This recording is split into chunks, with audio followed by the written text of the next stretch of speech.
Cheguei mais cedo na festa de Natal dos meus sogros para fazer uma surpresa. Assim que entrei, ouvi a voz do meu marido vindo da sala. Estamos grávidos, vamos ter um filho. Parei ali, ainda no corredor. Eu não estava grávida. Olhei para a sala e vi ele com o braço em volta da ex-namorada dele. Todo mundo aplaudindo, comemorando. E todo mundo ali sabia, menos eu. Mas não foi só uma traição. Foi muito pior que isso. Porque nas semanas seguintes eu descobri que minha vida inteira tinha sido uma mentira planejada nos mínimos detalhes. E eles não sabiam com quem estavam mexendo. Eu costumava acreditar que conhecer alguém a vida inteira significava conhecê-lo de verdade. Que história em comum era sinônimo de confiança. E que família era para sempre. Eu estava errada em todas essas coisas. Meu nome é Liz, tenho 28 anos e sou gerente de projetos em uma empresa de tecnologia em Seattle. Minha vida, vista de fora, parecia perfeita. Apartamento bonito, casamento estável, carreira em ascensão. As pessoas me invejavam, achavam que eu tinha tudo. Mas mal sabiam pelo que eu tinha passado para chegar até aqui. Mal sabiam o preço que paguei por essa estabilidade aparente. Minha vida mudou na noite de Natal do ano passado. Foi quando a venda dos meus olhos finalmente caiu. A traição já estava lá há anos, bem debaixo do meu nariz. Eu apenas não conseguia enxergar. Deixa eu voltar um pouco. Preciso que você entenda como cheguei até aquele momento. Conheço John desde que nasci. Nossos pais eram amigos próximos, daqueles que passavam fins de semana juntos, viajavam nas férias, comemoravam aniversários. Meus pais eram padrinhos de John, e os pais dele, Camille e Charles, eram meus padrinhos, quem carinhosamente eu chamava de tios. Era o tipo de amizade que parecia indestrutível, construída ao longo de anos. Crescemos brincando nos mesmos quintais, nos encontrávamos em churrascos de fim de semana, festas de aniversário, feriados. Ele fazia parte da minha vida antes mesmo de eu entender o que isso significava. Mas nossas vidas eram diferentes. Muito diferentes. Meus pais tinham dinheiro. Meu pai era um empresário de sucesso, minha mãe uma arquiteta renomada. Eu estudei nas melhores escolas particulares de Seattle. Tive aulas de piano, balé, francês. Viajávamos para a Europa nas férias. Tínhamos uma casa grande em um bairro nobre. John, por outro lado, estudava em escolas públicas. Sua família morava em uma casa simples em um bairro de classe média. Tio Charles trabalhava como gerente de uma loja de materiais de construção. Tia Camille era secretária em um consultório médico. Eles viviam bem, mas não tinham luxos. Na época, eu não entendia muito essas diferenças. Éramos apenas crianças brincando juntas. Mas olhando para trás agora, consigo ver os sinais. A forma como tia Camille olhava para as joias da minha mãe. Como tio Charles fazia comentários sobre nossa casa, nosso carro, nossas viagens. Sempre com um sorriso, sempre disfarçado de brincadeira. Mas havia algo ali. Uma pontada de amargura que eu era jovem demais para reconhecer. Quando eu tinha 16 anos, meus pais sofreram um acidente de carro. Foi uma noite chuvosa de outubro. Eles voltavam de um jantar de aniversário e um caminhão perdeu o controle na rodovia. Eu não vou fingir que tenho palavras para descrever aquele período. Não tenho. Ainda hoje, 12 anos depois, há uma parte de mim que está paralisada naquele exato momento em que a polícia tocou a campainha às 2 da manhã. Depois do funeral, tia Camille e tio Charles se mudaram para a minha casa. Vieram morar comigo para cuidar de mim, para que eu não ficasse sozinha. Eu era menor de idade, órfã, completamente perdida. Eles me acolheram, foram gentis, fizeram questão de dizer que eu sempre teria uma família. Na época, aquilo me salvou. Ou pelo menos foi o que eu pensei. Eles administraram a herança dos meus pais até eu completar 21 anos. Quando atingi a maioridade legal, descobri que meus pais tinham deixado um patrimônio considerável. 4 apartamentos e a casa onde morávamos, todos completamente quitados. Meus pais haviam investido bem, planejado o futuro que nunca viveram comigo. Tia Camille e tio Charles me ajudaram com toda a documentação, explicaram cada detalhe, foram pacientes com minhas dúvidas. Quando completei 21 anos e tecnicamente poderia assumir tudo sozinha, eles perguntaram se poderiam continuar morando na casa comigo. Disseram que seria melhor para todos se continuássemos juntos. Não pensei 2 vezes. Eram praticamente minha família. Tinham cuidado de mim nos piores anos da minha vida. Deixá-los ficar era o mínimo que eu podia fazer. Generosidade, gratidão, ingenuidade. 3 palavras que definem perfeitamente como eu era naquela época. John e eu começamos a namorar quando eu tinha 21 anos. Foi natural, todo mundo esperava. Vocês são perfeitos um para o outro, diziam. Cresceram juntos. É como se fosse destino. Ele era atencioso, carinhoso, parecia me entender, conhecia minha história, minhas dores, meus medos. Ou pelo menos foi o que eu acreditei. 2 anos depois, nos casamos. Tia Camille me ajudou a organizar tudo. Escolhemos o vestido juntas, ela me acompanhou nas provas, deu opiniões sobre flores, decoração, convites. Sua mãe adoraria estar aqui fazendo isso com você. Ela disse várias vezes, com lágrimas nos olhos. E eu acreditei que ela realmente sentia falta da minha mãe, que estava ocupando aquele lugar por amor. No dia do casamento, foi tio Charles quem me levou até o altar. Ele segurou meu braço, me olhou com aquele sorriso paternal e disse: "Seu pai ficaria tão orgulhoso de você hoje." Eu chorei. Achei que aquilo era bonito, que era amor de família. E eu deixei. Porque eu confiava. Porque eu achava que era amor de verdade. John e eu nos mudamos para um dos apartamentos que eu havia herdado. John disse que queria construir nossa vida juntos, que não precisávamos de uma casa grande no começo. Fazia sentido. Eu trabalhava muito, estava focada na carreira. Ele tinha começado a trabalhar como trader, operando de casa, investindo em ações e criptomoedas. Pelo menos era isso que eu achava que ele fazia. Os outros 3 apartamentos estavam alugados. John se ofereceu para cuidar de tudo. "Você já trabalha tanto, deixa eu administrar os imóveis. Assim você pode focar na sua carreira, e eu cuido dessa parte." Parecia um acordo justo. Ele mandava relatórios mensais, dizia que estava reinvestindo os lucros, multiplicando nosso patrimônio. Eu nunca questionei. Confiava completamente. Afinal, por que eu desconfiaria? Ele era meu marido.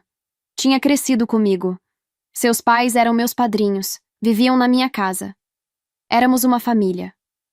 2 semanas antes do Natal, John chegou em casa com um documento. Era uma procuração, preparada por um advogado que trabalhava com a família dele.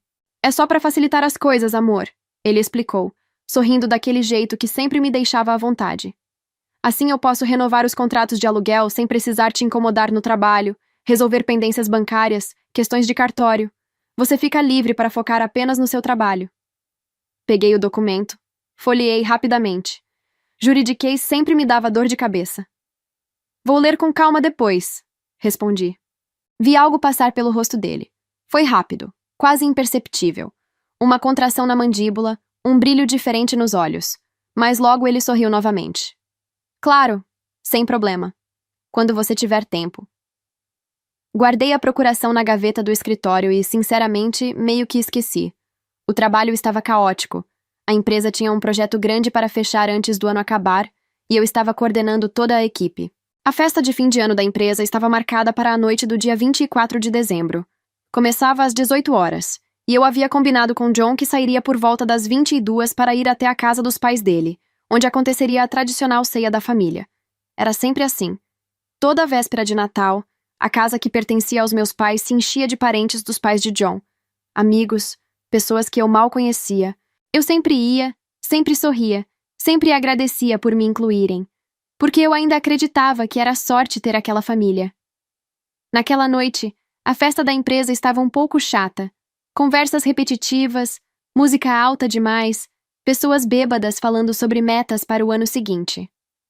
Por volta das 20 horas, decidi ir embora mais cedo e fazer uma surpresa a John, chegar antes do combinado, ajudar com os preparativos finais. Dirigi até a casa ouvindo músicas de Natal no rádio. Fazia frio, tinha uma leve garoa. As ruas estavam decoradas, luzes piscando em todas as janelas. Aquela atmosfera de felicidade forçada que o Natal sempre traz. Quando estacionei em frente à casa, percebi que estava cheia. Carros por toda parte, luzes acesas em todos os cômodos, música e risadas ecoando até a rua. A festa já estava em pleno andamento. Entrei pela porta da frente sem bater. Pendurei o casaco no hall, segui em direção à sala. As vozes ficavam mais altas conforme eu me aproximava. Acho que havia umas 20 pessoas, rindo, comemorando. E então, eu ouvi a voz de John, vinda da sala, clara e radiante. A Mariela está grávida! Vamos ter um filho! O mundo parou. Fiquei ali, ainda no corredor, parcialmente escondida pela parede. Ninguém tinha me visto chegar. Do meu ângulo, eu conseguia ver a sala inteira. John estava no meio do ambiente, com o braço em volta de Mariela. Mariela era uma amiga de colégio dele, ex-namorada da época da escola. Eles tinham namorado por anos antes de John e eu começarmos a sair. E ali estava ela, sorrindo, com uma mão sobre a barriga, recebendo abraços e beijos de todos. Tia Camille chorava de alegria. Tio Charles aplaudia, gritava brindes. Amigos da família parabenizavam, diziam coisas sobre como o bebê seria lindo. Senti minhas pernas fraquejarem. Segurei na parede para não cair. Alguém na multidão gritou: "Mas e a Liz? Ela já sabe?" O silêncio que se seguiu durou apenas 3 segundos, mas pareceu uma eternidade. John deu um sorriso meio sem graça. "Ainda não. Preciso resolver algumas coisas antes. Alguns documentos. Mas vou contar no momento certo. Então ninguém aqui conte pra ela quando ela chegar, hein?" Todos riram. Meu coração disparou. Documentos? Será que ele estava falando da procuração? Houve um murmúrio de compreensão na sala. Algumas pessoas trocaram olhares cúmplices. Tia Camille acenou com a cabeça, como se aprovasse a estratégia. Tio Charles ergueu a taça. "Ao futuro!" E todos brindaram. Naquele momento, tudo começou a fazer sentido. A forma como eles reagiram, aqueles olhares, aquele silêncio carregado. Todos ali sabiam de algo que eu não sabia. Havia um segredo. Uma conspiração. E a procuração era a peça final do plano. Meu estômago revirou. Não era possível. Eu estava ouvindo errado. Tinha que estar. Mas tia Camille, minha madrinha, disse alto e claro: "Finalmente, meu filho, depois de tantos anos vamos recuperar o que é nosso de direito." E então eu entendi tudo. Cada sorriso. Cada gesto de carinho. Cada palavra de conforto. Tudo tinha sido mentira. Uma grande e elaborada mentira que durava anos. Não era amor. Nunca foi. Era um golpe. Dei meia volta, peguei meu casaco e saí da casa em silêncio, tão silenciosa quanto tinha entrado. Ninguém me viu. Ninguém percebeu. Entrei no carro, fechei a porta e só então a ficha caiu completamente. Comecei a chorar. Não aquele choro melodramático de filme. Era um choro silencioso, doloroso, que queimava o peito e a garganta. Lágrimas escorrendo sem parar enquanto eu tentava processar o que tinha acabado de presenciar. Meu casamento era uma mentira. Meu marido tinha uma amante grávida. Tia Camille e tio Charles, que eram meus padrinhos, estavam envolvidos em um plano para roubar minha herança. E todos, absolutamente todos naquela sala, sabiam e concordavam. Dirigi de volta para o apartamento no piloto automático. Não lembro da estrada. Não lembro de parar nos sinais. Só lembro de estar chorando e dirigindo. Chorando e dirigindo. Quando cheguei em casa, sequei as lágrimas, lavei o rosto, olhei no espelho e mal reconheci a pessoa que me encarava de volta. Parecia menor, mais frágil, perdida. Meu celular vibrou. Era uma mensagem de John perguntando onde eu estava. Respirei fundo e respondi. Decidi ficar aqui na festa da empresa. Está mais animada do que eu pensava. Ele respondeu. Tudo bem, divirta-se. A gente se encontra daqui a 2 semanas, então. Amanhã bem cedo vamos viajar para o Canadá. Claro, a viagem anual.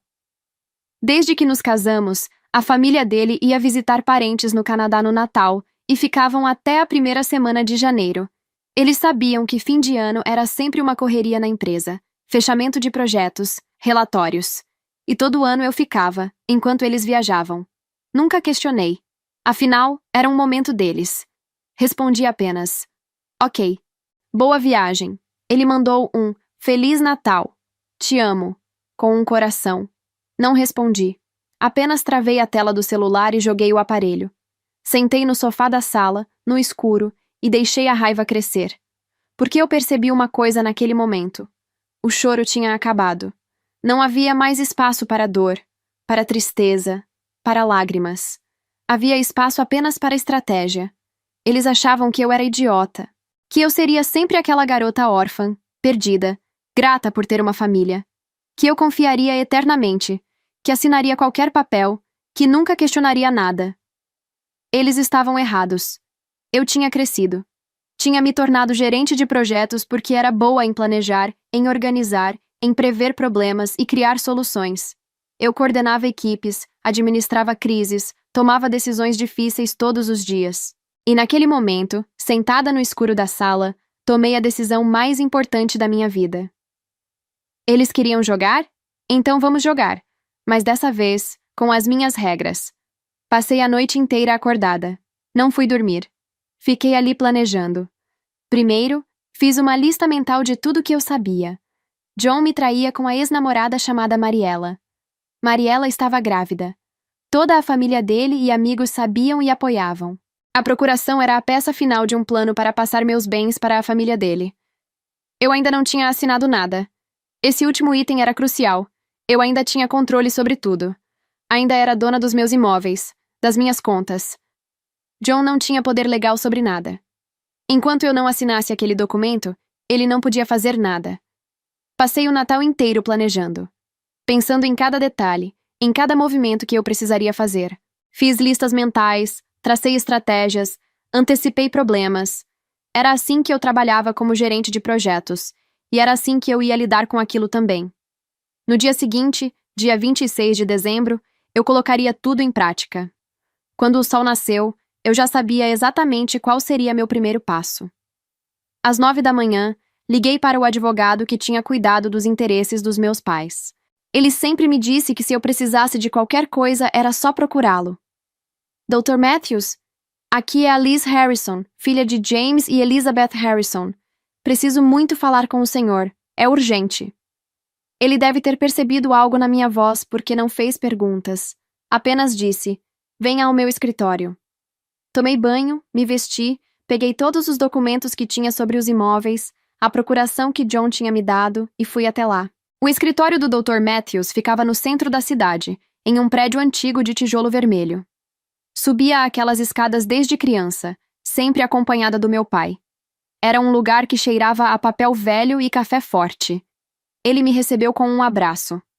Era um senhor de 70 e poucos anos, cabelos completamente brancos, óculos de leitura pendurados no pescoço. Tinha sido advogado do meu pai por mais de 20 anos. Sente-se, Liz. Me conte o que aconteceu. E eu contei tudo. Do anúncio na festa, a procuração, as suspeitas sobre a transferência de bens. Falei sem parar por quase 40 minutos. Ele escutou em silêncio, fazendo anotações, franzindo a testa em alguns momentos. Quando terminei, ele tirou os óculos e esfregou os olhos. Liz, eu preciso te contar uma coisa. Meu coração disparou. O quê? Seu pai e Charles eram sócios em um negócio há muitos anos atrás. Uma empresa de importação. No começo deu muito certo, mas depois começou a ir mal. Charles quis desistir e vender a parte dele. Seu pai comprou a parte dele por um preço justo. Assumiu todos os riscos. O Charles pegou o dinheiro e saiu. Ele pausou. Pegou um gole de café. 2 anos depois, seu pai conseguiu virar o jogo. A empresa cresceu exponencialmente. Foi assim que sua família enriqueceu. Mas acho que Charles nunca superou isso. Seu pai me contou essa história anos atrás. Pelo que ele dizia, Charles tinha aceitado bem na época. As famílias continuaram amigas. Os filhos cresceram juntos. Mas agora, vendo o que está acontecendo, eu acredito que sempre houve um ressentimento. Provavelmente Charles e tia Camille sempre olharam para a vida de vocês com amargura. A diferença de classe ficou muito evidente ao longo dos anos, não é? Vocês tinham tudo, e eles lutavam financeiramente. E quando seus pais morreram, você era uma adolescente vulnerável, com uma herança considerável. Para pessoas ressentidas, deve ter parecido uma oportunidade. Ele me olhou sério. Olhando para trás agora, com tudo que você me contou, fica claro que essa amizade sempre teve uma base frágil. O ressentimento pela venda da empresa provavelmente nunca foi superado. E você, Liz, se tornou o alvo perfeito. Senti como se tivessem jogado um balde de água fria em mim. Então era isso. O ressentimento sempre esteve lá, escondido, e eu nunca percebi. Ninguém percebeu, Liz. Seu pai certamente não desconfiava de nada, ou ele teria tomado providências. Fechei os olhos. Meus pais nunca imaginaram que aquela amizade escondia tanta inveja, tanta ganância, e agora eu estava pagando o preço da ingenuidade de todos nós. E essa procuração? Perguntei, empurrando o documento pela mesa. Dr. Matthews colocou os óculos e leu atentamente. Levou quase 15 minutos, virou páginas, releu trechos, fez marcações. Finalmente, ele colocou o papel na mesa e me olhou sério. Isso aqui dá plenos poderes ao John sobre absolutamente tudo que é seu. Ele poderia vender os imóveis, transferi-los, criar hipotecas, abrir empréstimos em seu nome. Tudo. Com esse documento assinado, você perderia controle total sobre seu patrimônio. Senti a raiva crescer novamente. E se eu já tivesse assinado? Seria muito difícil reverter. Levaria anos de processos judiciais, e mesmo assim não haveria garantias. O melhor cenário seria você conseguir provar coerção ou fraude, mas isso é extremamente complicado em casos conjugais. E os imóveis? Se a gente se divorciar, ele tem direito à metade? O Dr. Matthews sorriu pela primeira vez desde que eu tinha chegado. Não. Tudo o que você herdou é incomunicável. Pela lei, heranças recebidas antes ou durante o casamento não entram na partilha de bens. Se você se divorciar hoje, John não leva nada. Absolutamente nada. A não ser que você voluntariamente transfira os bens para o nome dele. Por isso a procuração, murmurei. Exatamente. Era o único jeito legal deles conseguirem o que queriam. Abri a pasta que tinha trazido e coloquei todos os contratos de aluguel na mesa. Preciso que o senhor revise isso. John administra os meus imóveis há anos. Ele diz que reinveste o dinheiro, mas eu nunca vi comprovantes reais. Quero saber para onde esse dinheiro está indo. O Dr. Matthews passou as próximas 2 horas analisando cada documento, cada contrato, cada extrato bancário que eu tinha. Fez ligações, verificou registros, cruzou informações. Quando terminou, a expressão dele estava sombria. Liz, sinto muito te dizer isso, mas o dinheiro dos aluguéis está sendo depositado em contas pessoais do John, não em contas conjuntas ou empresariais. Ele está se apropriando de toda a renda dos seus imóveis. Respirei fundo. Eu já esperava, mas ouvir a confirmação ainda doía. E tem mais, ele continuou. Um dos apartamentos não tem nenhum comprovante de pagamento de aluguel. Há um contrato, mas não há registros de transações financeiras. Alguém mora lá de graça. Mariela, respondi. A amante dele. O Dr. Matthews acenou com a cabeça. Muito provavelmente. Fiquei em silêncio por um momento, processando tudo. O que eu faço agora? Primeiro, você não assina essa procuração. Nunca. Em hipótese alguma. Segundo, você retoma o controle sobre os seus imóveis. Terceiro, se quiser realmente ir a fundo, a gente pode contratar um detetive particular e descobrir para onde esse dinheiro foi. Vamos contratar um detetive. Quero tudo documentado. Quero provas. E quero me ver livre deles. Ele sorriu. Era um sorriso triste, mas tinha um lampejo de orgulho. Seu pai ficaria muito orgulhoso da mulher que você se tornou. Nos dias seguintes, agi rápido e em silêncio. Conforme instrução do Dr. Matthews, contratei uma imobiliária respeitável para assumir a administração dos meus imóveis. Assinei contratos, dei poderes específicos e limitados, muito diferentes daquela procuração abrangente que John queria, e instruí que todos os inquilinos fossem notificados imediatamente. A partir de janeiro, todos os aluguéis deveriam ser pagos diretamente à imobiliária. Novos contratos seriam emitidos. Prazo para assinatura: 1 semana. Caso contrário, processo de despejo seria iniciado. Também chamei uma empresa de segurança e instalei câmeras discretas pela casa. Pequenas, quase invisíveis, estrategicamente posicionadas na sala, cozinha, escritório e varanda. Todas com áudio, todas conectadas a um aplicativo no meu celular, para juntar mais provas contra eles. John voltou da viagem no dia 6 de janeiro. Eu estava em casa quando ele chegou cercado de malas. E aí, amor? Como passou o ano novo? Ele perguntou, me dando um beijo no rosto como se nada estivesse errado.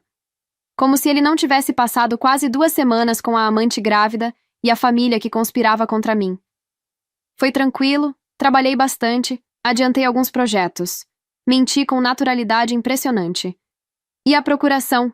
Teve tempo de dar uma olhada? Aí estava. A pergunta que eu sabia que viria. Sorri. Ah, sim. Na verdade, meu amor, você nem precisa se preocupar mais com isso. Eu já resolvi tudo. Vi a expressão dele mudar. Como assim? Contratei uma imobiliária para cuidar dos imóveis. Assim você pode focar totalmente nas suas trades, sem se preocupar com a chatice de administrar aluguéis, contratos, essas coisas burocráticas. Achei que você ia ficar feliz. Vai ter mais tempo para investir no seu trabalho. O silêncio que se seguiu foi ensurdecedor. John piscou várias vezes, como se estivesse processando informação demais de uma só vez. Mas eu gostava de cuidar dos imóveis. Não precisa pagar alguém para fazer um trabalho que eu consigo fazer sozinho. Mantive o sorriso. Eu sei, querido. Mas você sempre diz que quer crescer como trader, que precisa de mais tempo para estudar o mercado.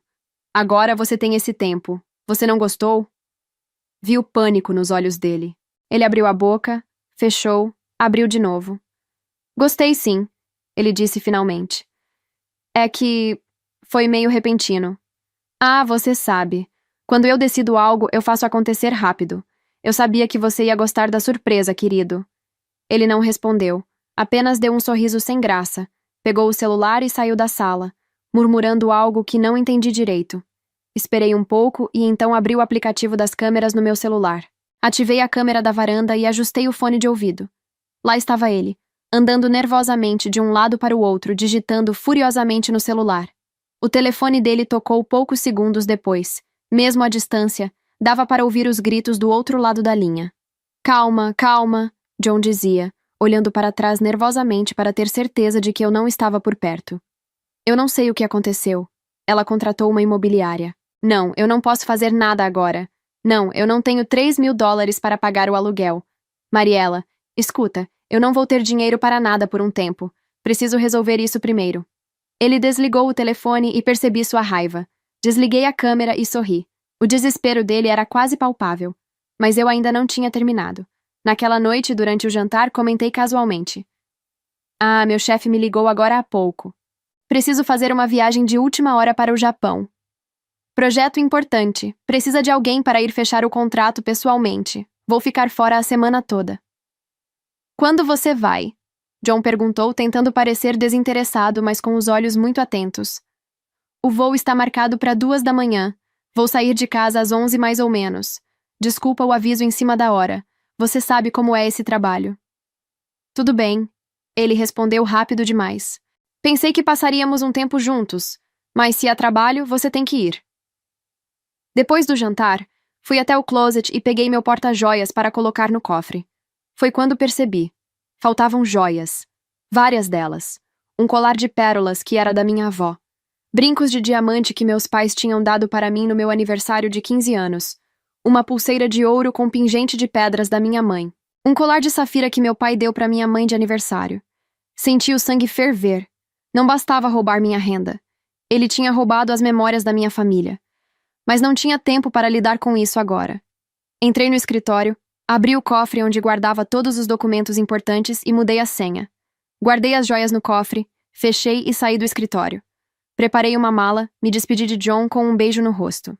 Só de sacanagem, peguei a chave do carro dele discretamente da mesinha do hall e guardei na minha bolsa, e saí de casa. Não fui para o aeroporto, fui para um hotel no centro da cidade, reservei uma suíte confortável, subi até o quarto e finalmente respirei fundo. Estava sozinha, segura, e com controle total da situação. 1 hora depois de sair de casa, meu celular tocou. Você sabe onde está a chave do meu carro? Fingi surpresa. Não sei, amor. Mas para que você quer sua chave a essa hora? Ah, por nada. Apenas reparei que não estava aqui na mesinha. E eu o cortei. Talvez tenha caído atrás da mesinha? Já procurou bem? Ouvi um suspiro irritado do outro lado. Vou dar uma olhada. Boa viagem. Te amo. Desliguei e imediatamente abri o aplicativo das câmeras.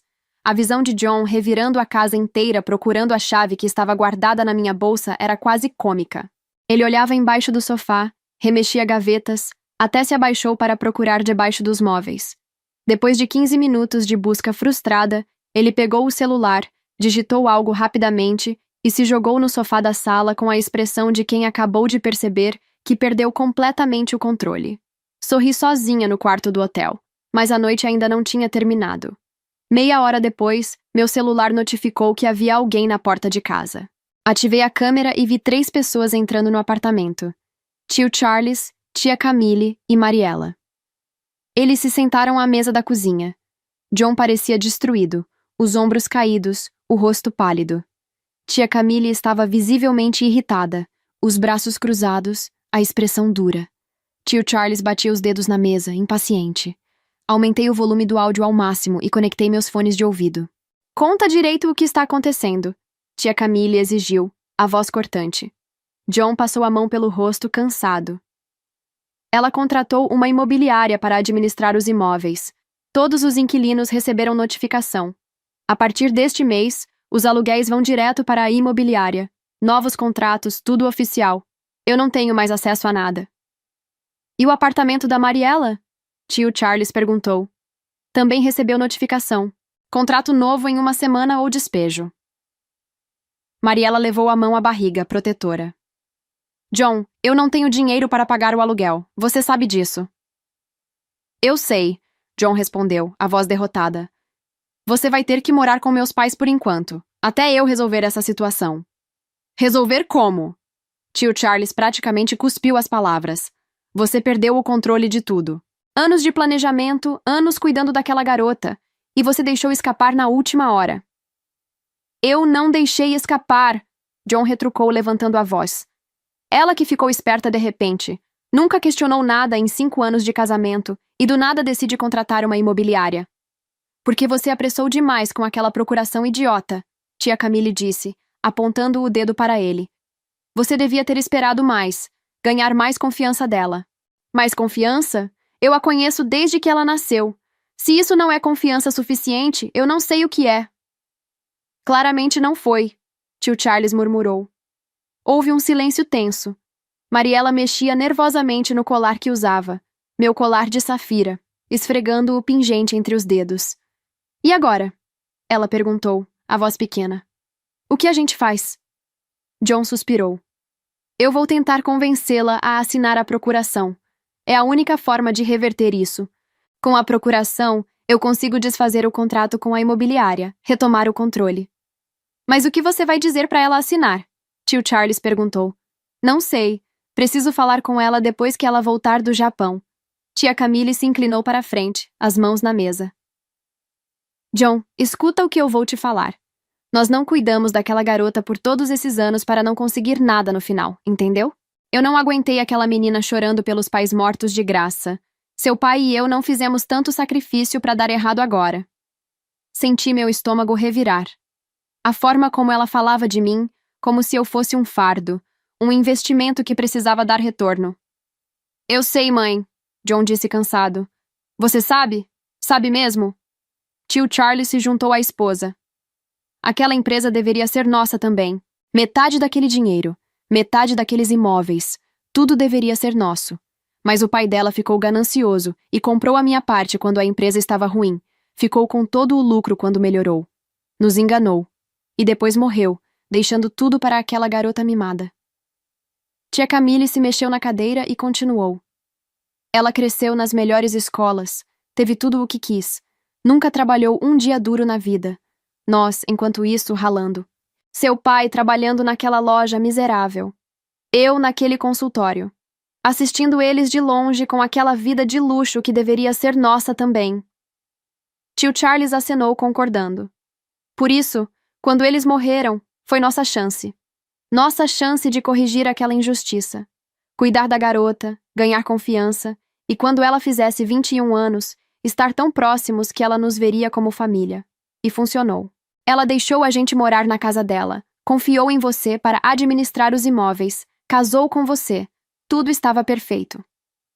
Até você estragar tudo.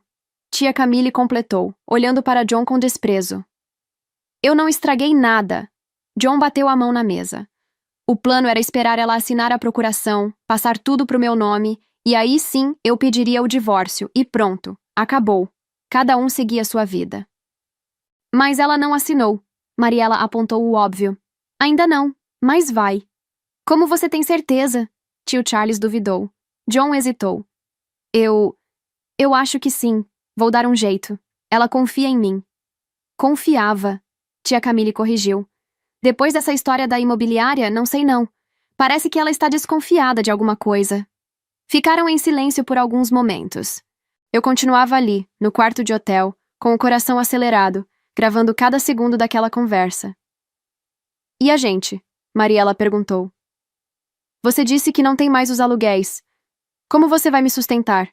Sustentar o bebê? John passou a mão pelo cabelo, frustrado. Eu não sei, Mariela, eu não sei. O dinheiro que eu tinha guardado, usei para pagar a viagem e o resto eu perdi nas apostas. Você perdeu? Tia Camille quase gritou. John, você prometeu que ia parar. Eu não sabia que ia ficar sem receber os aluguéis esse mês.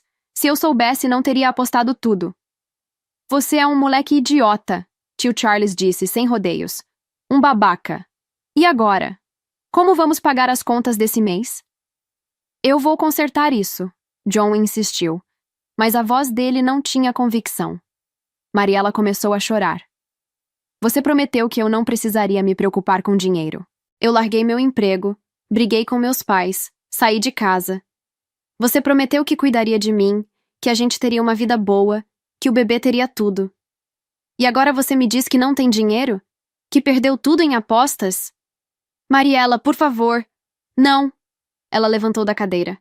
Eu não acredito que fui tão idiota. Todos esses anos sendo a outra, escondida, esperando. E para quê? Para acabar grávida sem casa, dependendo da caridade dos seus pais? Fica calma, Mariela, tia Camille disse, mas sem muita simpatia. Nós vamos resolver isso. E quando conseguirmos o dinheiro, todos nós vamos nos beneficiar. Você, o bebê, todos. Mas você precisa ter paciência. Paciência? Mariela riu sem humor. Eu estou grávida de 4 meses, Camille. Em 5 meses vou ter um bebê. Eu não tenho tempo para paciência. Então você devia ter pensado nisso antes de engravidar. Tia Camille retrucou, fria. Nunca ouviu falar de anticoncepcional ou camisinha? O silêncio que se seguiu foi carregado de tensão. Finalmente, tio Charles quebrou o silêncio.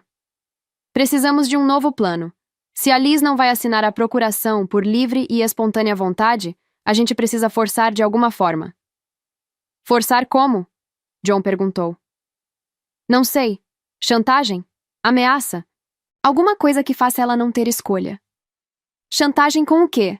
Mariela perguntou. Ela não tem nada para esconder. A vida dela é perfeita, limpa, certinha. Todo mundo tem algo, tio Charles murmurou. A gente só precisa encontrar o quê? Tia Camille acenou pensativa. Ou a gente cria algo, planta alguma evidência, alguma coisa que comprometa ela. Aí oferecemos resolver em troca da assinatura. Senti náusea. Eles estavam realmente considerando me incriminar em algo falso só para conseguir minha assinatura. Isso é muito arriscado, John disse. Mais arriscado do que perder tudo? Tio Charles rebateu. Ficaram mais alguns minutos discutindo possibilidades, cada uma mais absurda que a outra. Finalmente decidiram pensar melhor e se encontrar de novo em alguns dias. Quando eles finalmente foram embora, eram quase 3 da manhã. Desliguei a câmera com as mãos tremendo. Não era só um golpe financeiro. Não era só traição. Era uma conspiração que durava mais de uma década, desde a morte dos meus pais. Talvez até antes. Eles tinham planejado tudo. Cada gesto de carinho, cada palavra de conforto, cada momento de família.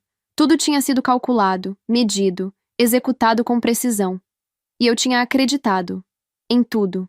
Quando deu 7 horas da manhã, peguei o telefone e liguei para o Dr. Matthews. Ele atendeu na terceira chamada, voz sonolenta, mas alerta quando reconheceu minha voz. Liz, o que aconteceu? Tenho tudo gravado, a confissão completa. Eles admitiram que o casamento foi um golpe desde o início, que cuidaram de mim apenas para ter acesso à herança.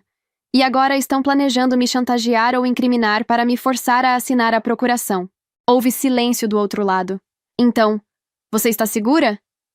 Estou. Estou em um hotel. Eles não sabem onde estou. Mande as gravações para mim agora e venha à tarde no meu escritório. Vamos acabar com isso de uma vez. 2 horas da tarde, eu estava no escritório do Dr. Matthews. Ele já tinha assistido às gravações principais.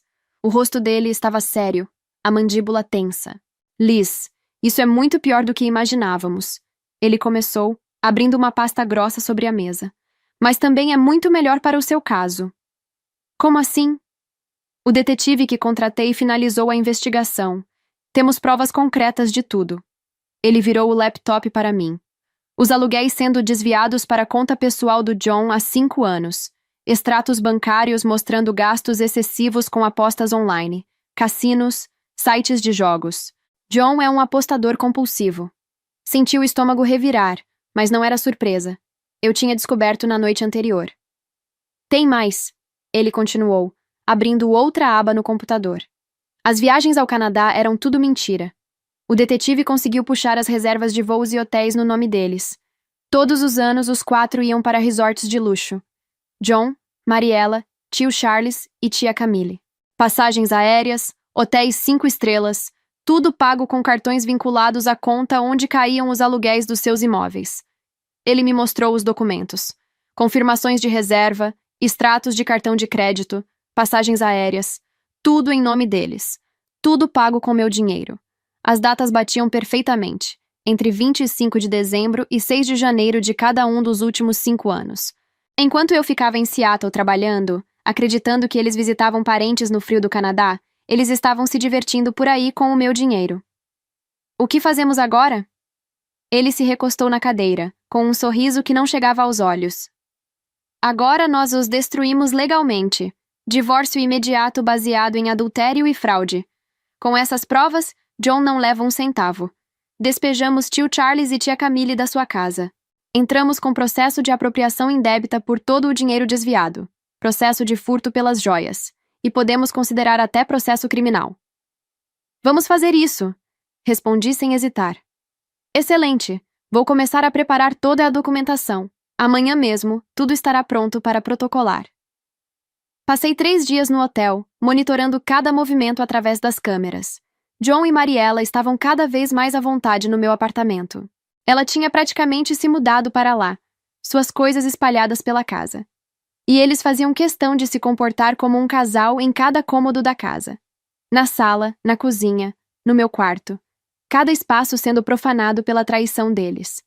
Na tarde do 3º dia, enquanto eu assistia mais uma cena deplorável através da câmera da sala, tive uma ideia.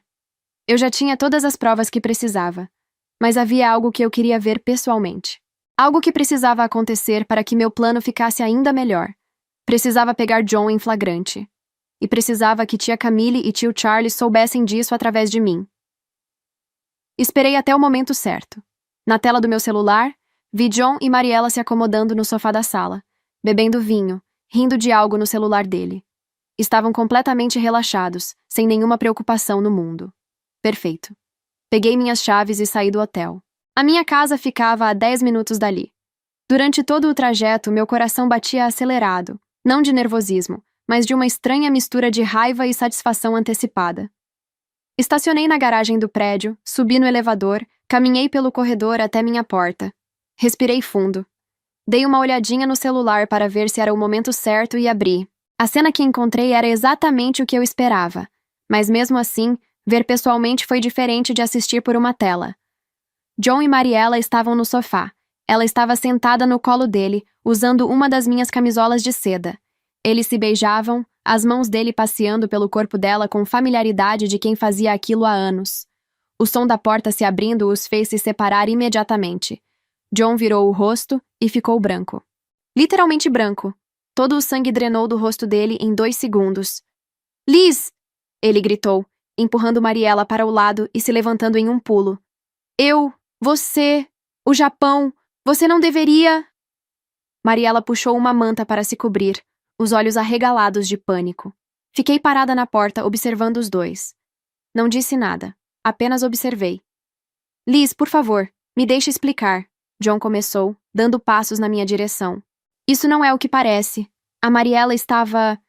Bem, ela precisava de um lugar para ficar e... Quero o divórcio, cortei. Minha voz saindo mais firme e calma do que eu esperava. Ele parou. Piscou várias vezes. O quê? Divórcio. Você me traiu, no nosso apartamento, com sua ex-namorada, quero o divórcio. Vi o pânico nos olhos dele ser substituído por algo mais calculista. Ele estava pensando, processando, tentando encontrar uma saída. Liz, vamos conversar com calma. Ele começou, mudando a estratégia para uma voz mais suave. Você está chateada, eu entendo, mas... Não há nada para conversar. Quero que vocês saiam do meu apartamento, agora. Mariela se levantou, ainda segurando a manta. Eu sinto muito, eu... Cala a boca, disse sem olhar para ela. Você não me deve desculpas. Você não me deve nada. Apenas saia da minha casa. John deu um passo à frente, e pela primeira vez vi algo perigoso nos olhos dele. Uma arrogância que ele sempre escondeu bem. Você não vai conseguir provar a traição, ele disse, a voz baixa mas firme. E mesmo que consiga, você vai ter que me pagar pensão e dar metade dos seus bens, incluindo este apartamento. Boa sorte com o divórcio, Liz. Sorri. Não pude evitar. Um sorriso pequeno, mas genuíno. Veremos, respondi simplesmente. E saí. Ouvi John me chamando no corredor, mas não olhei para trás. Entrei no elevador, as portas se fecharam, e finalmente deixei o sorriso crescer. Ele realmente achou que eu não tinha provas, que eu tinha descoberto por acaso, naquele exato momento. Que eu era idiota o suficiente para não saber que herança é incomunicável. De volta ao carro, peguei meu celular e disquei o número de tia Camille. Ela atendeu no segundo toque, a voz alegre. Liz, querida, como está o Japão? Deixei minha voz tremer, como se estivesse chorando. Tia, eu voltei mais cedo. E eu peguei John com outra mulher. Silêncio do outro lado. O quê? Ela finalmente disse, e pelo tom, percebi que a surpresa era genuína. Como assim? Onde? No nosso apartamento, respondi, colocando toda a dor que consegui na voz. Ela estava lá. Eles estavam... juntos. E ela está grávida, tia Camille. Meu Deus, tia Camille murmurou. Ouvi ela respirar fundo. Eu não sei o que fazer, continuei, deixando a voz quebrar. Como ele pôde fazer isso comigo? Liz, querida, onde você está? Tia Camille perguntou, e havia algo na voz dela. Preocupação ou cálculo? Estou no carro, na garagem do prédio. Não consigo voltar para aquele apartamento. Não agora. Venha para cá, venha para casa. Vamos conversar, resolver isso. Não, respondi rápido. Eu preciso ligar para um advogado. Vou pedir o divórcio. Liz, não precisa ser tão drástico assim. Vamos conversar, talvez... Ele me traiu, tia Camille. Cortei, colocando firmeza na voz. No nosso apartamento. Não há conversa que resolva isso. Você tem razão, ela disse depois de um momento. Você tem toda a razão. Deixa comigo. Vou falar com ele. Aquele menino vai me ouvir. Desliguei e me permiti sorrir novamente. Agora era só esperar o show começar. Não demorou nem um minuto. Através do aplicativo das câmeras, vi o celular de John tocar. Ele olhou para a tela e seu rosto ficou ainda mais pálido. É a minha mãe, ele disse para Mariela, que estava recolhendo suas coisas espalhadas pela casa. Ele atendeu e imediatamente afastou o telefone do ouvido. Mesmo através da câmera dava para ouvir tia Camille gritando. Você é burro ou se faz de burro? John tentou responder, mas ela não deixou. Como você deixou ela te pegar? No apartamento com a Mariela? Você não consegue pensar com a cabeça de cima por 5 segundos? Mãe, calma, eu posso explicar. Explicar? Explicar o quê? Anos, John, anos de planejamento. Anos cuidando daquela garota, ganhando a confiança dela, construindo tudo tijolo por tijolo. E você estraga tudo porque não consegue manter o peru dentro da calça? Nunca tinha ouvido tia Camille gritar assim. A máscara de mulher educada e gentil tinha caído completamente.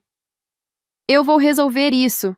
John tentou, mas a voz dele estava fraca. Resolver? Como você vai resolver? Ela vai pedir divórcio. Ela já disse que vai pedir divórcio. Ela não tem provas. Não vai conseguir provar adultério. Ela te pegou no apartamento com a amante grávida, seu imbecil. Que prova mais clara você quer? Ouvi a voz de tio Charles. Tia Camille deve ter colocado no viva voz porque a voz dele ficou clara. Você é um idiota, tio Charles disse. com uma calma gelada que era pior que os gritos de tia Camille. Um completo e absoluto idiota. Nós confiamos em você. Demos a você uma única tarefa: casar com ela, ganhar a confiança dela, fazer ela assinar a procuração, e você não conseguiu nem isso. Eu tentei, ela não quis assinar, mas eu vou fazer ela desistir do divórcio. John insistiu, e havia desespero na voz dele agora. Vou conversar com ela, vou me desculpar, vou... Como? Tio Charles perguntou, ainda com aquela calma assustadora. Como você vai fazer uma mulher que acabou de te pegar traindo desistir do divórcio? Que argumentos você tem? Silêncio. É o que eu pensei, tio Charles continuou. Você não tem nada. Perdemos. Tudo. Por sua culpa. Não perdemos ainda, John argumentou, mas sem convicção. Ela ainda vai ter que me dar metade dos bens no divórcio. Mesmo com a traição, a gente divide... Tia Camille deu uma risada amarga. Você realmente é burro. Aqueles imóveis são herança. Não entram na partilha. Ela vai se divorciar, você vai sair sem nada. E ainda vai ficar com uma amante grávida para sustentar. Parabéns, John. Você conseguiu estragar tudo. Vi John se sentar pesadamente no sofá, o telefone ainda no ouvido, o rosto nas mãos. Vocês podem vir aqui? Ele perguntou, a voz pequena. Precisamos fazer alguma coisa. Precisamos de um plano. Não, tia Camille disse, seca. Você criou essa merda sozinho. Agora você resolve sozinho. Estou farta, John. Farta de você. Farta de toda essa situação. E ela desligou. John ficou sentado ali, olhando para o telefone, por quase 5 minutos. Mariela tentou se aproximar, mas ele a afastou. Você precisa ir embora, ele disse. O quê? Vai embora, Mariela. Agora. E não volta mais. Mas, John, não tenho para onde ir. Não é problema meu agora, ele gritou levantando. Vai para a casa dos seus pais. Vai para onde você quiser. Mas sai daqui. Vi Mariela começar a chorar, pegando suas coisas às pressas, saindo do apartamento quase correndo. John ficou sozinho na sala. Andou de um lado para o outro, pegou o celular, digitou algo, apagou, digitou de novo. Estava me mandando mensagem. Vi as notificações chegando no meu celular. Liz, por favor, me deixe explicar. Foi um erro, um momento de fraqueza. Eu me senti sozinho. Você ficou muito tempo fora. Eu te amo, sempre te amei. Podemos resolver isso, por favor. Deletei todas sem responder. Desliguei as câmeras e me recostei no banco do carro. Fase 1. Completa. Agora era só esperar o amanhã. Na manhã seguinte, acordei cedo. Já tinha pedido ao Dr. Matthews que providenciasse tudo para ser entregue no mesmo dia, na mesma manhã. Às 8 horas, 2 oficiais de justiça se dividiram. Um foi para a casa onde tio Charles e tia Camille moravam. Outro foi para o meu apartamento, onde John estava. Eu estava no escritório do Dr. Matthews quando meu celular tocou. Era a tia Camille. Atendi. Liz! Ela gritou, e havia pânico na voz dela agora. Nada da raiva controlada de ontem. Pânico puro. O que é isso? Despejo? Você está nos despejando? Sim, respondi simplesmente. Mas por quê? O que nós fizemos? Tentem adivinhar. Liz, por favor, você não pode fazer isso. Nós não temos para onde ir. Somos velhos, não temos dinheiro para... Não é problema meu, cortei, usando as mesmas palavras que John tinha usado com Mariela no dia anterior. É por causa do que o John fez? Mas nós não temos nada a ver com isso. Quase ri. Vocês não têm nada a ver? Sério? Claro que não. Estamos tão chocados quanto você. Aquele menino idiota. Tia Camille. Interrompi, minha voz ficando fria. Eu sei de tudo. Das viagens que não eram para o Canadá. Dos aluguéis sendo desviados. Do plano que vocês tinham desde a morte dos meus pais. Eu sei. De tudo. Silêncio absoluto do outro lado. Então sim, continuei. Vocês têm 30 dias para sair da minha casa, e sugiro que usem esse tempo para procurar um bom advogado, porque vão precisar. Desliguei antes que ela pudesse responder. 2 minutos depois, meu celular tocou de novo. John, atendi. Liz, isso é sério? Ele perguntou, e havia algo diferente na voz dele. Medo. Divórcio, apropriação indébita, furto? Você está me processando? Sim. Mas por que essas acusações? Você não tem provas de tudo isso. Tenho sim. Que provas? Como você... Câmeras de segurança em todo o apartamento, John. Com áudio. Instaladas há dias. Tenho gravação de você com Mariela. Tenho gravação da reunião na cozinha onde todos vocês confessaram o plano inteiro. Tenho documentos mostrando os desvios de dinheiro, as viagens falsas, tudo. Silêncio. Você nos gravou? Ele finalmente conseguiu dizer. Gravei. E entreguei tudo para a justiça. Mas isso é ilegal. Você não pode gravar as pessoas sem consentimento. Posso sim, no meu apartamento, com minhas câmeras de segurança. É perfeitamente legal. Ouvi ele respirar pesado do outro lado. Quanto você quer? Ele perguntou finalmente. O quê? Quanto você quer para esquecer tudo isso? Para retirar os processos? 10 mil? 20 mil? Quanto? Dessa vez eu ri. Ri de verdade. John, você realmente acha que eu quero dinheiro? Eu tenho dinheiro. O que eu quero é justiça. E meus bens de volta. Seus bens nunca deixaram de ser seus. Não? E os 200 mil dólares que você desviou dos aluguéis ao longo de 5 anos? E as minhas joias que você roubou e deu para sua amante? E os anos de mentiras? Eu vou devolver tudo. Com juros. Só retira os processos. Não. Você não tem nem onde cair morto, como acha que vai me devolver com juros? Liz, por favor, isso vai me destruir. Vai destruir meus pais, todos nós. Deviam ter pensado nisso antes. Você está fazendo isso por vingança? Porque eu te traí. Eu já pedi desculpas. Não, John. Eu estou fazendo isso porque vocês passaram mais de uma década planejando um golpe contra mim. Porque vocês usaram a morte dos meus pais, usaram minha vulnerabilidade, minha confiança. Porque vocês são exatamente o tipo de pessoa que merece pagar por seus crimes. Crimes? Eu apenas fiz más escolhas com o nosso dinheiro. É o risco do negócio. Você desviou dinheiro, falsificou contratos, roubou joias, cometeu fraude. São crimes, John, e você vai responder por eles. Ouvi ele começar a chorar do outro lado. Não aquele choro manipulador que ele provavelmente usaria se estivéssemos cara a cara. Era um choro de desespero real. Por favor, ele implorou. Eu vou perder tudo. Não vou ter nada. Bem-vindo ao clube, respondi friamente. Você também ia me deixar sem nada. A diferença é que eu fui esperta e descobri antes. Ouvi ele engolir seco do outro lado. Meus pais... Ele começou, mas a voz falhou. Meus pais vão me matar. Eles vão me matar por ter deixado isso acontecer. Não é problema meu. Você não entende. A voz dele ficou desesperada. Eles vão me culpar por tudo. Vão dizer que eu estraguei o plano deles, que eu fui burro, descuidado. E foi mesmo, cortei. Você foi burro e descuidado. Se deixou ser pego com a amante. Eu não sabia que você ia voltar mais cedo. Não estou falando só daquele dia, John. Também estou falando da véspera de Natal. Quando você anunciou a gravidez da Mariela para a sala inteira. Quando seus pais falaram sobre finalmente conseguir os imóveis que achavam ter direito. Quando todos vocês brindaram ao futuro. Silêncio absoluto do outro lado. Você estava lá? A voz dele saiu num fio.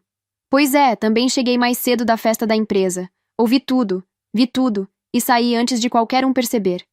Mas você mandou mensagem depois dizendo que estava na festa da empresa. Porque eu precisava de tempo, John. Tempo para processar. Tempo para planejar. Tempo para reunir provas. Vocês acharam que eu seria eternamente idiota, eternamente grata, eternamente cega, e eu deixei vocês acreditarem nisso enquanto eu me preparava. Outro silêncio, mais longo, pesado. Então, desde o Natal, ele murmurou, parecendo processar. Você sabia desde o Natal, a viagem para o Japão, as câmeras, tudo foi... planejado. Sim, mas vocês se destruíram sozinhos. Eu apenas estou garantindo que vocês paguem pelas consequências. E desliguei. Olhei para o Dr. Matthews, que tinha acompanhado toda a conversa. Como está se sentindo? Ele perguntou. Pensei por um momento. Livre, respondi finalmente. Eu me sinto livre. Ele sorriu. Seu pai ficaria orgulhoso. Levou 2 meses para tudo se resolver. O divórcio foi rápido porque John não tinha como lutar. Com todas aquelas provas, o advogado dele basicamente implorou para que ele assinasse tudo sem contestar. É a única saída, ouvi o cara dizer no corredor do fórum. Vi John assinar os papéis. A mão dele tremia tanto que a caneta quase caiu. Ele não conseguiu me olhar nos olhos nenhuma vez. Saí de lá oficialmente divorciada. Oficialmente dona de tudo que sempre foi meu.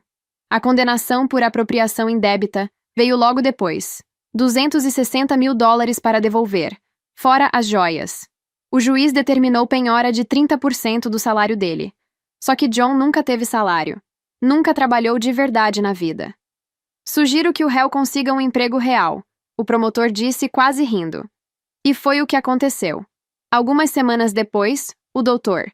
Matthews me contou que John tinha finalmente conseguido um emprego. Atendente numa cafeteria no centro de Seattle. Pela primeira vez na vida adulta, ele estava trabalhando de verdade, acordando cedo, vestindo uniforme, atendendo clientes, limpando mesas. O mesmo cara que passava os dias fingindo estudar gráficos na frente do computador, que me enchia a paciência falando de investimentos estratégicos. Agora estava finalmente fazendo algo produtivo. Tio Charles e tia Camille tiveram 30 dias para sair da casa. No último dia, fui lá fazer a vistoria com o oficial de justiça. Esperava que estivesse bagunçado. Não esperava vandalismo completo. Móveis quebrados, buracos na parede, tinta spray com xingamentos, espelhos em cacos pelo chão. Eles tinham destruído tudo que conseguiram antes de sair. Tio Charles me esperava na porta, me fuzilando com os olhos. Satisfeita? Com esse estrago? Claro que não. A gente não tem para onde ir. Tia Camille apareceu atrás dele, chorando. Somos velhos, não temos dinheiro. Você tirou tudo da gente. Eu tirei o que sempre foi meu. Vocês que passaram anos fingindo que era de vocês. Seu pai nos roubou. Tio Charles deu um passo na minha direção, mas o oficial ficou entre nós. Aquele dinheiro era nosso. Meu pai comprou a parte de vocês. Vocês escolheram sair. Não foi culpa dele que vocês desistiram cedo demais. E definitivamente não é culpa minha. Você vai se arrepender disso. Tia Camille sibilou. Não vou, mas vocês vão. Todo santo dia. Virei as costas e saí. Mandei reformar a casa inteira. Levou mais de 1 mês, mas ficou linda. Vendi em 2 semanas para um casal com 2 filhos pequenos. Eles estavam radiantes, fazendo planos sobre como iam decorar cada quarto, sobre a festa de aniversário que iam fazer no jardim. Espero que sejam felizes ali. Aquela casa merecia histórias boas. O apartamento onde morei com John também foi vendido. Nem entrei nele de novo. Não conseguiria. Contratei gente para esvaziar tudo e reformar, e vendi mobiliado para um investidor que nem quis ver pessoalmente.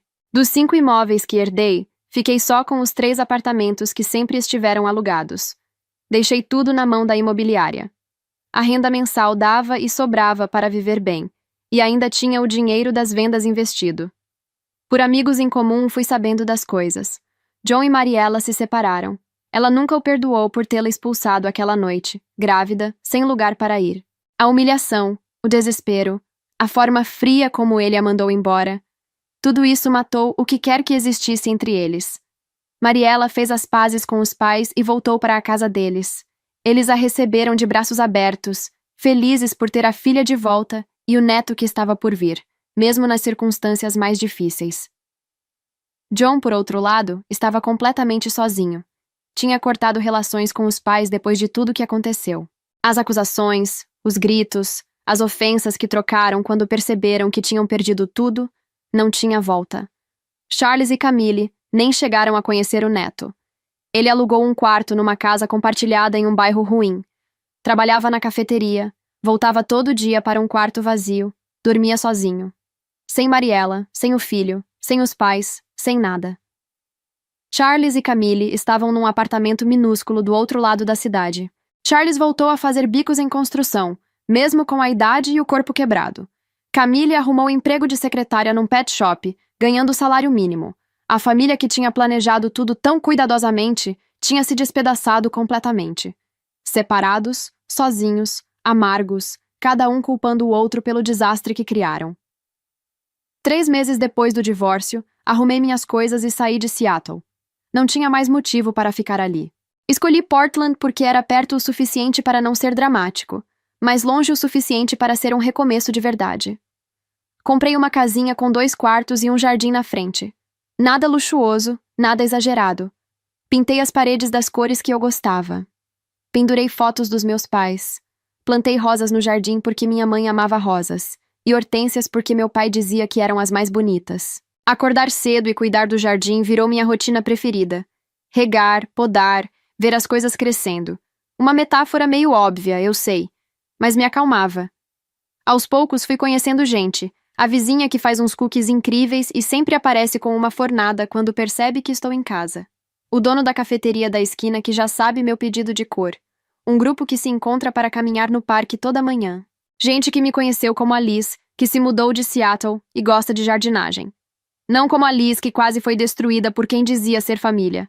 Era bom ser só eu mesma, sem peso, sem explicações. Pedi demissão do emprego em Seattle. A empresa ficou chateada, ofereceram aumento, promoção, qualquer coisa para eu ficar. Mas eu precisava de distância. De tudo. Continuei trabalhando com consultoria para eles, só que agora remotamente. Projetos pontuais, quando eu queria, do jeito que eu queria. Nada que me consumisse. Viajei bastante. França, Itália, Japão. Dessa vez de verdade, conhecendo os lugares, experimentando a culinária de cada país, tirando fotos. O Dr. Matthews me liga todo mês, sempre no mesmo dia, mesma hora. Conta bobagens do escritório dele, pergunta como estou, às vezes me atualiza sobre alguma coisa legal. John tentou contestar a penhora de novo. Ele me contou outro dia. E? Juiz negou, 5ª vez já. A gente riu. Ele é a pessoa mais próxima de família que tenho hoje. E mesmo assim tem uma parte de mim que não se abre completamente com ele, que mantém aquela distância segura. Agora já faz 3 anos desde aquela noite de Natal. Acordo todo dia na minha casa em Portland, faço café, sento na varanda olhando o jardim. As rosas estão lindas. As hortênsias também. Não namorei ninguém sério nesses 3 anos. Saí com algumas pessoas, tive jantares legais, conversas boas. Mas nada passava de uns 3, 4 encontros. Mês passado, um cara bem legal, irmão de um amigo do grupo de caminhada, tentou segurar minha mão. A gente tinha saído 3 vezes já, estava indo bem. Me afastei sem pensar. Instinto puro. Desculpa, falei. Ainda não estou pronta. Ele foi super compreensivo. Sem pressão, a gente vai no seu ritmo. 2 semanas depois, ele parou de me ligar. Não culpo ele. Ninguém quer ficar esperando alguém que talvez nunca fique pronta. E sabe? Talvez eu nunca fique mesmo. Porque quando você passa anos acreditando que tem uma família, confiando de olhos fechados, e descobre que tudo foi uma mentira gigante desde o primeiro dia, alguma coisa quebra dentro de você. Agora eu olho para todo mundo meio de lado, procurando o truque, a mentira, a segunda intenção.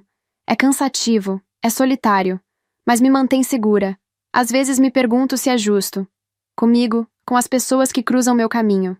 Carregar esse trauma como uma armadura contra todo mundo. Mas então lembro. Lembro de confiar cegamente, de nunca duvidar, do preço que quase paguei. E aí eu penso, tudo bem. Talvez seja solitário, mas é seguro. E depois de tudo, segurança vale mais. O que eu aprendi é que estar sozinha não quer dizer estar vazia. Eu me preencho com outras coisas. Os livros que leio na varanda, as viagens que faço, o jardim que planto, a casa que decoro do jeito que gosto, os amigos que escolhi ter por perto, mesmo que sempre naquela distância cuidadosa. Hoje de manhã, tomando café na varanda com um pássaro cantando na árvore do jardim, percebi uma coisa. Eu sou feliz. Não do jeito que imaginei quando era mais nova. Sem marido, sem filhos, sem aquela vida de comercial de margarina. Mas sou feliz do meu jeito, no meu tempo, nos meus termos. Talvez um dia eu confie em alguém de novo. Talvez não. E está tudo bem se esse dia nunca chegar. Porque a verdadeira herança que meus pais me deixaram não foi o dinheiro ou os imóveis. Foi a capacidade de me levantar. Sempre. Não importa quantas vezes me derrubem. E essa, ninguém tira de mim. Termino o café, olho as flores, sinto a brisa. E sorrio. porque hoje eu escolho continuar. E isso é o suficiente. E é isso, gente. Essa foi a minha história. Obrigada por ter ficado aqui comigo até o final. Se essa história te tocou de alguma forma, deixa seu like aqui embaixo. Isso ajuda demais o canal a crescer e chegar em mais pessoas que precisam ouvir histórias assim. Se inscreve no canal também e ativa o sininho, porque tem muito mais história vindo por aí. E me conta aqui nos comentários. Você teria feito diferente? Você teria confrontado antes?